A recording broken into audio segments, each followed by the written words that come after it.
G'day guys and gal. With all 18 of the founding legions covered, one might think that there was no more good quality Space Marine content to cover anymore. Well, one would be wrong, and one should shut their mouth and perform seppuku. There have been dozens of official Space Marine chapters that have emerged since the Horus Heresy. Some of them are even more interesting and fun than the OGs. Kacharodons, the Lamenters, the Marines Malevolent are some of the newer chapters that eclipse all the others in terms of their badassery, mystery, assholeness, or just basic memery. But none of these chapters, not even the literal Sharkmen, come close to the level of hardcoreness, that's a word isn't it, of the Exorcists. A Space Marine chapter who allow themselves to get possessed by demons for the laughs. They then expel said demons from their bodies for an even bigger laugh. Makes sense, they are called the Exorcists. This process turning them into a hectic anti-chaos force. As there are multiple horror movies about exorcism, we can also label this video as my Halloween special. Ooh. Before we get started, a couple weeks ago I partnered with Surfshark VPN to fulfill all your secret online desires. Well, the result was so good, they signed on for 3 more months. All I can say is Jesus Christ, you guys must be doing some shady stuff online. I personally have been a good boy and only use my Surfshark subscription to do non-shady stuff like unlock video games early, access a way better Netflix library, and meddle with the US election.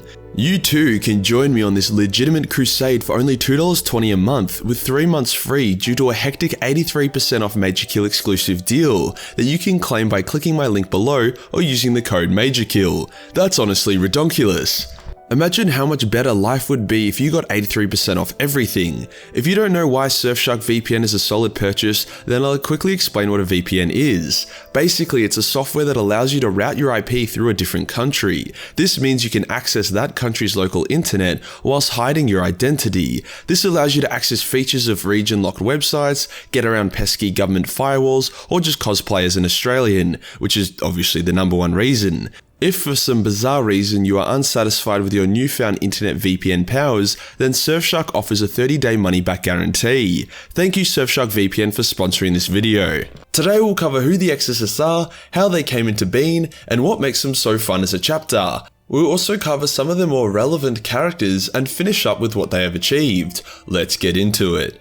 Since the galaxy's literal demonic anal pounding in the late 31st millennium brought on by a bunch of man-children and their fragile egos, a lot of Space Marine chapters have come into existence. A lot of these chapters are more or less just colour variations of their parent chapter. However, sometimes people get a little bit funky and decide to commit some serious heresy with the intention of creating exceptional Space Marines. The Inquisition, ironically, were the ones who came up with this batshit insane idea for the Exorcists. Because remember kiddos, you can only play with chaos if you're evil or if you're an Inquisitor. Hence, around the 35th millennium, a bunch of Grey Knight initiates were bent over, had a demon shoved up their arsehole for 12 hours, and then said demon was exorcised from their body. Now, having a demon in your arsehole for 12 hours isn't good for your cholesterol. So whilst a number of initiates died or were permanently crippled both physically and mentally, a surprisingly high number passed, about 200. Those 200 were then taught Demonology 101 and then dropped off onto a demon world to see what would happen. The Inquisition was suspicious that the 200 would start chanting Ooga Booga and turn to chaos as, having a demon in you tends to do that, but the opposite occurred. The Space Marines fought valiantly and effectively. Their earlier demonic possession and exorcism resulted in them gaining a level of invisibility to psykers and demons. As such, the kill ratio for the fight on the demon world was around 100 demons killed per Space Marine casualty. Nice. The planet was retaken and the Inquisition decided that playing with fire was a game they were good at and would continue to play. However, not everything was sunshine and rainbows. See, the Ecclesiarchy, those obnoxious pedos, wanted to be involved as well. Now, the Ecclesiarchy are just one bad fiddle away from chaos anyway, hence when one of the cardinals witnessed the demonic possessions, he thought it was pretty cool, so he saved a bunch of the initiates who were unable to be exorcised from a culling, hence formed a new chaos warband. Nice one, Cardinal. Now, something I've mentioned that I'll go over in more detail. Yes, the Exorcists are the only known Grey Knight successor chapter. It might seem weird to use Grey Knights, a chapter who are incorruptible, to be demon hosts, but it's exactly why they were chosen. Other Marines from other Loyalist chapters would probably enjoy the experience a little bit too much and could end up turning to the bad guys, whereas Marines with the Emperor's own gene seed didn't really run that risk. Now, if Timmy were alive, he would probably say, "But Majorkill, if a few of the Exorcists who got possessed then escaped and joined Chaos are from Grey Knight gene seed, does that mean some Grey Knights have fallen to Chaos?" And then to that I would say, "Shut your fucking mouth, Timmy, before I shove a demon up your asshole and leave him there for 12 hours. No, it doesn't, as getting possessed is very different to falling to Chaos. Falling to Chaos is a choice. Getting possessed and having your body work for Chaos against your will is not a choice. It's not corruption, it's just unfortunate. It is interesting they chose the Grey Knights though. I honestly would have expected them to be Wordbearer successors, which keeps in line with the fact that there seems to be a Loyalist chapter that descends from each of the Traitor Legions. Like, they look like Wordbearers, they're obsessed with demons, they use demonic possession as a way to gain power, they have a demon skull on their fucking armor, and they chant weird voodoo words in battle. The Wordbearers do all of this. I guess the one big difference is that the Wordbearers like hanging around kindergartens a bit too much, whilst the Exorcists aren't really into that kind of vibe.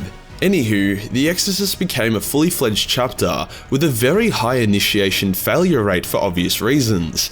Like, they literally needed an extra 2 companies of Scout Marine initiates who are yet to undergo the old possession trick because the failure rate is so high. Like, I'm pretty sure that they have to perform self-exorcisms now through sheer willpower instead of getting the Inquisition to do it for him. But it's worth it, as they have begun tearing across the galaxy and showing Chaos a shit time. Their first major victory was in the 40th millennium, when they deployed against a cardinal world that was having a massive Chaos cult uprising, as a result of an especially spicy demon prince.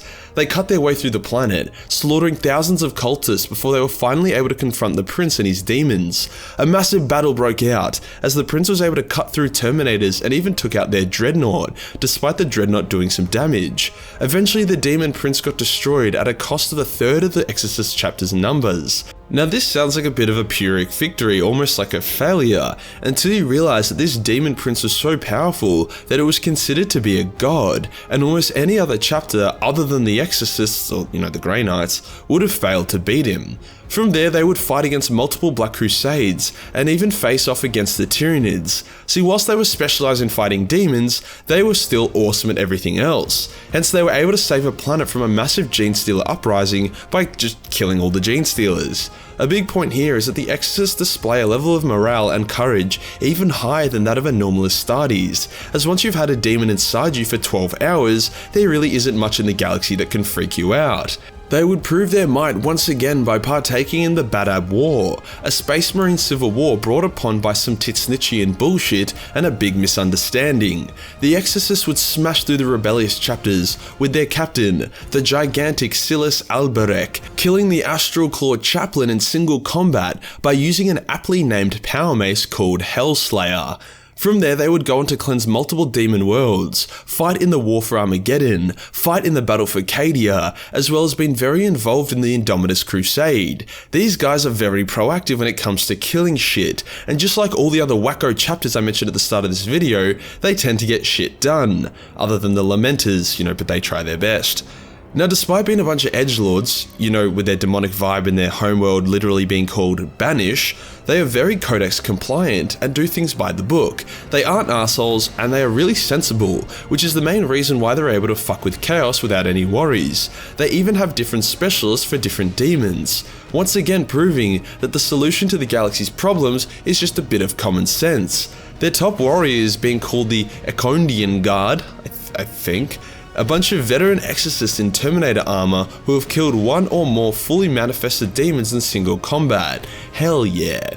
It really goes to show how good the Grey Knights are. The Exorcists are called in when there's a big demonic problem, but not big enough for the Grey Knights. Considering the Exorcists are one of the greatest loyalist chapters, I would hate to be on a planet that required intervention from the Grey Knights. A, because the demons would be hectic, and B, because even if the demons didn't kill you, the Grey Knights probably would anyway.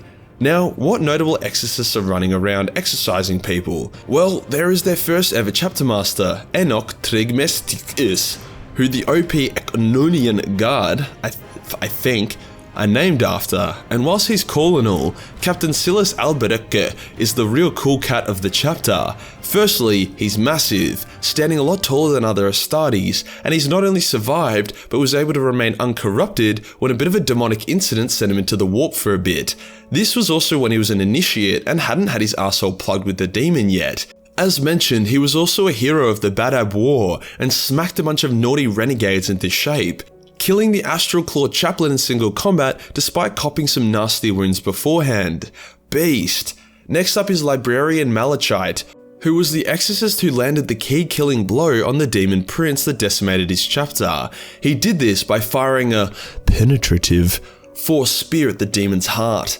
The Exorcists also have a presence in the Death Watch, as evident by Apostolari Sabitsas. These guys' names are fucking driving me crazy. After distinguishing himself by purging an Imperial pleasure world full of sluts, just quietly, why the fuck does the Imperium have sanctioned pleasure worlds? Literally just inviting Slaanesh to come ruin it. Anyway, after sorting that out, the Death Watch were like, "Yo, do you want to come hang?" And he was like, "Sure thing, buckaroo." He had a unique power which let him kill the souls of his enemies directly, which is pretty rare and a devastating power against Chaos. Despite this, however, Old Mate has gone missing, but will, probably show up at some point soon. There are others such as Librarian Baal Vorhand, as well as Dreadnought Sibra, but despite the Exorcist's unique origins, there isn't a crazy amount of lore about them. I do expect them to show up more soon though, because they are so interesting. And that does us for today, guys, the lore of the Exorcist Space Marine chapter. If you enjoyed this video and want to support the channel, then Patreon is the place to be, with only $1 per month giving you access to a boatload of Warhammer hentai. Hit the subscribe button, then hit the real subscribe button for more spooky content. Join the Discord for more memes, and I'll see you in the next one. Peace.